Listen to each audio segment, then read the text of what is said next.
Hi guys, let's solve the problem from our previous quiz. I'll start with the problem number 1. So first we read number n, then we read n numbers. We create a loop depending on the first number. If it was 7, we would have 7 numbers. Then out of those numbers, we have to find out how many of them are bigger than 100. So 123 and 200 are bigger than 100, so we print 2. So I create my variable n and I read my variable n. Then you have to create a loop which runs n times. So your counter I will start from 1 and you'll continue until n. And you must read a number. Let's read number x. So some of the students make mistake. They read number n.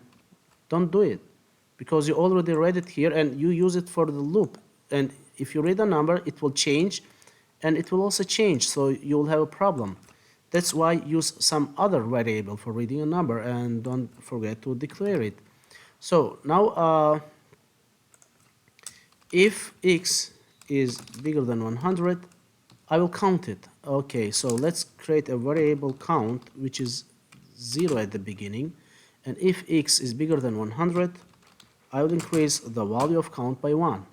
And only after the loop, when my loop finishes, I will print the value of my variable count. And that's how you solve the first problem. Now let's come to the second problem. We don't know how many times we are going to read the number, but we are going to read the numbers until we read 0. Whenever we read 0, we stop. And then we have to print how many of those numbers were odd numbers. So again, I don't know how many times I'm going to read. For that reason, you are going to use the while one, which will create endless loop. And here you want to read your number, but first let's declare our number. And then if the number is 0, you want to break your loop. If it's not 0, you must check if your number is odd number. If it's odd number, you must increase the counter. Oh, I didn't create the counter. Let's create the counter which is 0 at the beginning, and if it's odd number, I will increase the value of counter by 1. So I create endless loop. Every time in the loop I read the number, and if the number is 0, I break the loop. My loop will not work anymore. If it's not true, it will not break the loop and it will continue with the next statement, which checks if the number is odd, and if it is odd, it increases counter by 1. And after you finish your loop, you want to print the value of your counter. That's right. So I give 5, 6, 7, 0, and it says I have two odd numbers, which is 7 and 5. Now let's go to the next problem. We have to read number n, and depending on the number, I create a loop that runs exactly this many times, n times. So let's read my number n and create a loop which runs n times.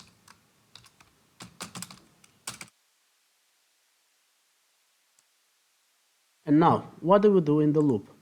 Every time in the loop, you have to read a number, and you must find the sum of the number which are which are smaller or equal to 100 and are divisible by 3. So we must check both cases. The number must be smaller or equal to 100, and at the same time, the number must be divisible by 3. Okay, so you want to read your number x, but first you have to create your x, and you want to check if x is smaller or equal to 100, and at the same time it is divisible by 3. So if x is smaller or equal to 100, and at the same time if x is divisible by 3, you want to increase your, let's create variable summa, which is 0 at the beginning. And if it is, you say summa is equal to summa plus x. So you will add x to summa, and again you will copy this value inside of summa, but only if this condition is true. Then after you finish your loop, you want to print the value of summa. Let's try. So 6, which means I have 6 numbers, so let's say 12, 102, 9, 88, 1005. So the sum is 21 because 12 and 9 are the numbers which are smaller or equal to 100 and are divisible by 3. And I guess for this, the rest, most of the students solved, so I don't need to solve it one more time. Have a nice day, guys.